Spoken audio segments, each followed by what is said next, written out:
গোপালগঞ্জ জেলার মকসুদপুর থানাধীন গোহালা ইউনিয়নের বামনডাঙ্গা এলাকা হতে বিশেষ অভিযান পরিচালনা করে হত্যা মামলার ২ নং পলাতক আসামিকে গ্রেফতার করেছে র্যাব-৬।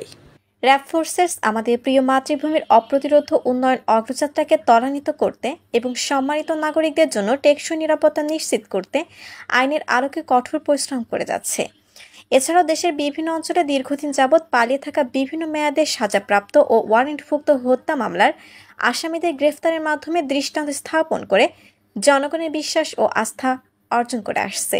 গত ৮ এপ্রিল ২০২৪ ইংরেজি সোমবার ভিকটিমের ছোট ভাতিজি খেলা করার সময় তুচ্ছ ঘটনা নিয়ে আসামি রুবেল এলোপাতাড়ি চর ঘুষিতে জখম করে। উক্ত দিন সন্ধ্যা ৭টা ঘটিকার সময় বাদী শিফালী বেগমের বড় পুত্র শিপন এবং ভিকটিম আসামি নূর মোহাম্মদের দোকানে গিয়ে ঘটনার কারণ জানতে চায়। সঙ্গে সঙ্গে আসামি নূর মোহাম্মদ নির্দেশে সহযোগী আসামি শিপন ভিকটিম আক্তারকে খুন করার উদ্দেশ্যে দোকানে থাকা লোহার তেশিরা অ্যাঙ্গেল টিউবওয়েলে লোহার ডান্ডি দিয়ে আঘাত দিয়ে গুরুতর জখম করে। সে সময় বাদী শিফালী বেগমের ছোট পুত্র এবং জৈনক শফিকুজ্জামান রাসেল ঠেকাতে গেলে আসামিগণ তাদেরকেও খুন করার উদ্দেশ্যে এলোপাথারি পিটিয়ে গুরুতর জখম করে। তখন ভিকটিম আক্তারসহ শিপন, রাসেল ও ইমনের চিৎকারে আশেপাশে বসে থাকা লোকজন তাদের বাঁচানোর জন্য এগিয়ে আসে এবং গুরুতর জখম অবস্থায় আক্তার, শিপন, রাসেল ও ইমনকে স্থানীয় লোক মারফত কালীগঞ্জ উপজেলা স্বাস্থ্য কমপ্লেক্সে ভর্তি করানো হয় এবং জখম গুরুতর হয় ডাক্তার সঙ্গে সঙ্গে তাদের ২৫০ শয্যার জেনারেল হাসপাতালে যশোর রেফার করেন। শিপন ও আক্তারের অবস্থা আরও খারাপ হয়, তাদের ঢাকা মেডিকেল কলেজ হাসপাতালে রেফার করেন।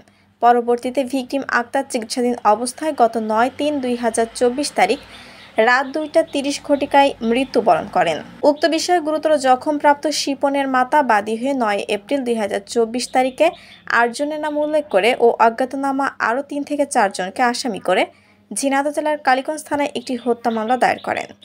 ঘটনার বিষয়ে র্যাব-৬ ঝিনাইদহ ক্যাম্পের একটি চৌকস আভিযানিক দল ছায়া তদন্ত শুরু করে এবং উক্ত হত্যা মামলার ২ নং পলাতক আসামিকে গ্রেফতার করে র্যাবের গোয়েন্দা তৎপরতা অব্যাহত রাখে। এর ধারাবাহিকতায় অদ্য ২০ এপ্রিল ২০২৪ ইংরেজি তারিখ আনুমানিক ১২টা ২০ ঘটিকার সময় র্যাব-৬ ঝিনাইদহ ক্যাম্পের একটি চৌকস আভিযানিক দল গোপন সংবাদের মাধ্যমে জানতে পারে যে ঝিনাইদহ জেলার কালীগঞ্জ থানার হত্যা মামলার এজাহারভুক্ত ২ নং পলাতক আসামি গোপালগঞ্জ জেলার মকসুদপুর থানাধীন গোহালা ইউনিয়নের বামনডাঙ্গা এলাকায় অবস্থান করছে।